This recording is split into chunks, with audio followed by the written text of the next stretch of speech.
Šeštadienį finale jaunieji žalgiriečiai nugalėjo Paryžiaus CFBB komandą 62-57. Jiems atiteko bilietas į Eurolygos finalo ketvirto turnyrą gegužės Stambule, kur vyks ne tik lemiamos senojo žemyno vyrų komandų, bet ir finalinės jaunimo kovos. Finalinėse atrankos turnyro rungtynėse žalgiriečiai po pirmosios mačo dalies susikrovė nežymų pranašumą 35-32. Po didžiosios pertraukos žalgiriečiai įjungė nepralaužiamą gynybos režimą. Po krepšių pasižymėjo Markoveckis ir Venskus, tritaškiais skraidino Vasiliauskas, o skirtumas tarp komandų išaugo iki 44-34. CFBB krepšininkai toliau strigo puikiai organizuotojo kauniečių gynyboje ir prieš lemiamą rungtynių atkarpą atsidūrė ant prarajos krašto 53-40. Ketvirtajam kėliniui prasidėjus pranašumas augo iki 55-40. Tačiau charakterį rodė prancūzai, grėsmingai grįžo į rungtynes 55-46. Perėmęs kamuolį pasižymėjo Sargiūnas, bet didžiajame finale pakvipo intriga, kadangi skirtumas ištirpo iki 57-53. Agresyviai rungtyniavo iniciatyvės ėmėsi Sargiūnas, o tikslinant paskutiniai minutai ypatingos svarbos tritaškį pataikė Rokas Jakubaitis 62-57.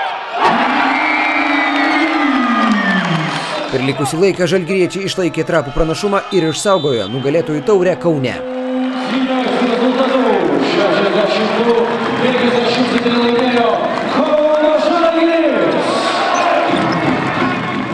Norėjom žaisti finale, norėjom užimti pirmą vietą, bet kaip ir sakau, visi kovėsi, taip kad labai džiaugiamės, kad patekom toliau, smagu už vaikinus, smagu už jų pirmus trenerius, už jų tėvelius, kurie juos surado, kurios įskiepijo meilę krepšiniui.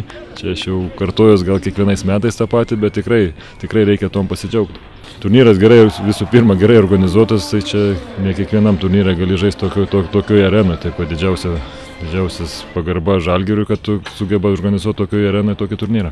Labai smarkiai nenustebino, nes tikrai 9 žaidėjus kiekvieną dieną matau pusę metų, kiti 3 buvo, irgi turėjom informacijos ir buvo turnyre Prahoje, taip kad žinau jų galimybę, žinau ką jie gali ir tikrai visi maloniai nustebino, kad atlaikė, finale buvo nemaža įtampa, bet sugebėjo atlaikyti, taip kad labai dar kartą džiaugiuosi už juos.